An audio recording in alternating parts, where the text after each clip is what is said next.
When you hear the word leader, what comes to mind? Your boss? A past supervisor? Perhaps the president? But what does leadership mean to you if you're a part of the teaching staff?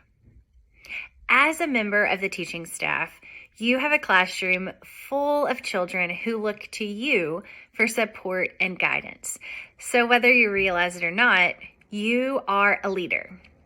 And based on NACCE's developmentally appropriate practice guidelines, we will spend some time reflecting on your leadership and ways to strengthen it across your environment, relationships, and teaching practices. First, let's think about the culture of your class community. Through your interactions, children learn how to treat other people and build an understanding of who they are. How do you think the children in your class feel after your interactions with them? Do they feel cared for? And do they feel like you actually like them? When you focus on building relationships with children and respect who they are as individuals, you show them that they're valuable and important. And what an amazing message for them to learn early on. Are you supporting their future relational skills? Did you know that the foundation of self-regulation, impulse control, empathy, and kindness are all built into your classroom now through the ways you do or don't model them every day? Hopefully your classroom is full of laughter, safety, and positive interactions. The next area we'll look at is relationships with families. When parents and families participate in a child's education, there are so many wonderful benefits for the child. But I know that it can be so easy to dismiss parent involvement, but it's so important as a teacher that you try to involve them. I think a great question to ask yourself is, do you genuinely take the time to focus on building relationships with them? This looks like attempting regular and consistent communication with them and using a variety of ways to connect. Face-to-face conversations, texts, emails, and conferences are just a few of the ways that you can try.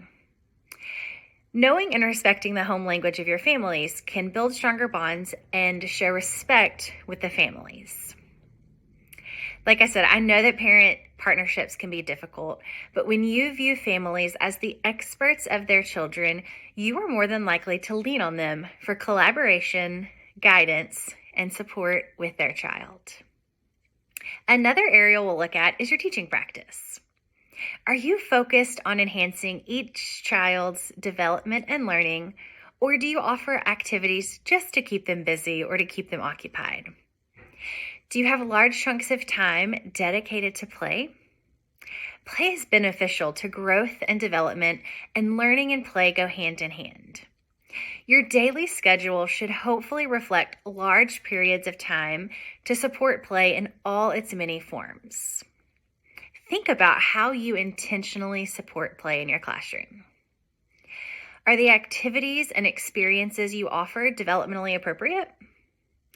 Do you tend to often just use worksheets and teacher-driven activities most of the time? If you have a curriculum, there's usually embedded support to have developmentally appropriate and child-focused activities throughout. Does your teaching involve investigations and explorations of topics that encourage children to think? Asking children questions and seeking out their opinions helps them learn how to think. Involve them to solve problems and to create solutions anytime a problem comes up. This goes back to letting them know that their voices and thoughts are important and valuable. Follow their lead and see where it takes you. There are so many other areas we could look at, but we will end at talking about observations and assessments. These might feel like a waste of time or just way too energy consuming, but it is a vital step in making sure that you are supporting each child on an individual level. And when you use an assessment tool, it can help you know if your teaching is effective for each child's growth and development. When you observe and assess children, it allows you to track their progress towards their goals and gives you valuable information if they need any extra supports. Observations and assessments require intentionality and should be ongoing and consistent. These will guide your teaching and will help you decide if you need to make any adjustments. Families should have this information shared with them, and hopefully together you all are able to celebrate each child's progress and support them as they continue to meet or exceed any goal. If you are doing these things, then that is amazing. If not, I encourage you to take some time to reflect on anything that stands out to you in this video.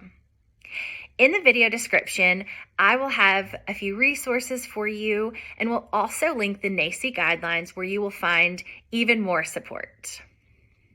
When you focus on these leadership qualities, which were strengthening your class community, building relationships with children and their families, reflecting on and changing, if needed, your teaching practices, and then utilizing observations and assessments, you hopefully will feel more encouraged and energized to keep up with the amazing work you do.